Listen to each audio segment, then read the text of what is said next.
Doctor صاحب وہ آپ ہی کی اصطلاح میں، کیونکہ آپ ایک جملہ بڑا استعمال کرتے ہیں عموماً جب کوئی بات ہوتی ہے، آپ فرماتے ہیں بڑی بات ہے، عموماً آپ سے یہ سن، آپ کا یہ تکیہ کلام ہے۔ اب میں یہ سوچ رہا ہوں کہ اس زمانے میں وہ 250 مساجد کا کاٹھیا واڑ میں اور اپنے گجرات میں تعمیر کر دینا کتنی بڑی بات ہے۔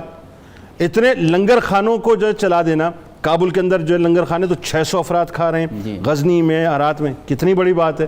تو سر یہ جو بڑی بات ہے بڑے لوگوں کے کام ہے، ذرا یہ بتائیے کہ کتنی مساجد اور لنگر خانے آپ نے تعمیر کر دیے۔ بسم اللہ الرحمن الرحیم، بہت اچھی باتیں ہیں۔ یہ صوفیہ کے ذمہ جب کوئی کام لگایا جاتا ہے، جیسے آپ شروع میں کہہ رہے ہیں کہ چونکہ ان کے اصل ذمہ کام ہے کہ جو لوگ کفر کی دلدل میں پھنسے ہوئے ہیں ان کو مسلمان کریں، سبحان اللہ، اور جو عام مسلمانانہ زندگی گزار رہے ہیں ان کے اندر تقوی اور طہارت کے اعلیٰ معیارات پیدا کریں۔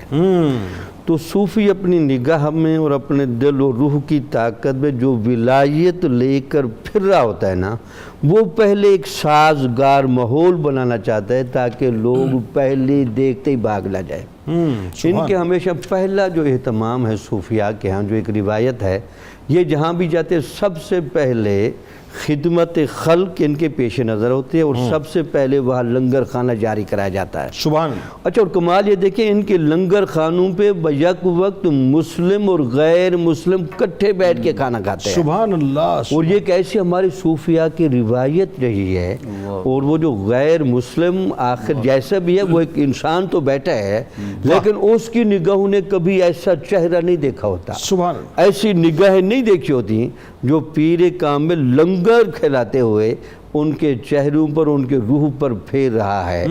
تو وہ جو غیر مسلم ہیں وہ کثرت سے مسلمان ہوتے تھے، اور وہ جو مسلمان ہوتے تھے وہ سیرت و کردار کے پابند ہوتے تھے، لنگر کے پیچھے شخصیت سازی ہمیشہ ملحوظ رہے۔ سبحان اللہ۔ اور جو یہ چاہتے تھے کہ ہمیں باقاعدہ پڑھا بھی دیا جائے، لکھا بھی دیا جائے، اور ہماری زندگی میں علم کے اور عبادت کے اعلیٰ نمونے بھی پیدا ہوں، تو ان کے لیے ہمیشہ صوفیہ جہاں بھی بیٹھے، جہاں انہوں نے خانقاہ بنائی وہاں پہلے مسجد بنائی۔ اللہ، اور لگتا یہ ہے کہ انہوں نے حضور نبی اکرم صلی اللہ علیہ وسلم کی سیرت سے یہ سبق حاصل کیا۔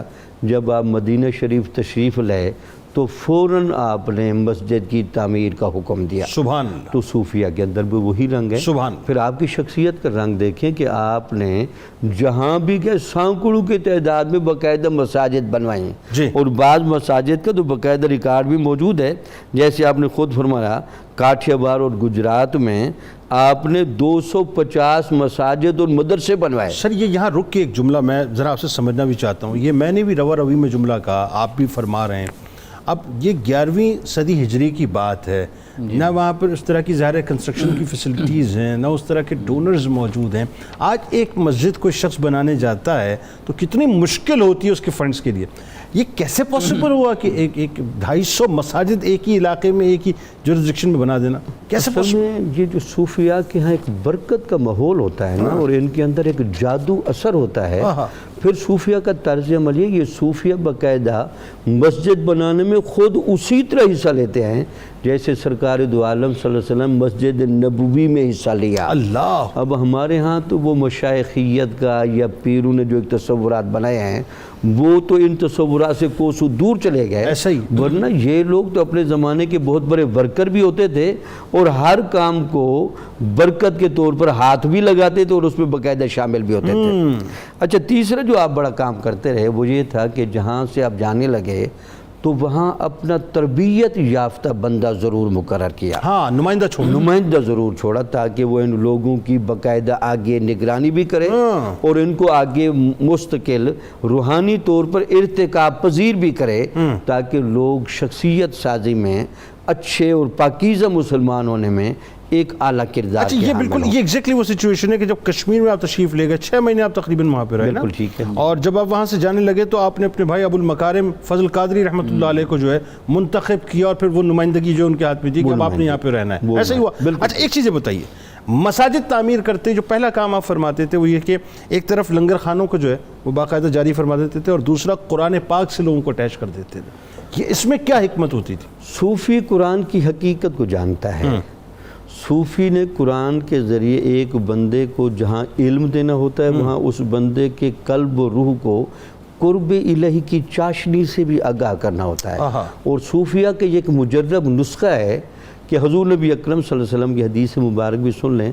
حضور نبی اکرم صلی اللہ علیہ وسلم نے فرمایا مسند احمد بن حنبل میں، جس بندے کو اللہ تعالیٰ سے ملنے کا شوق ہو آہا.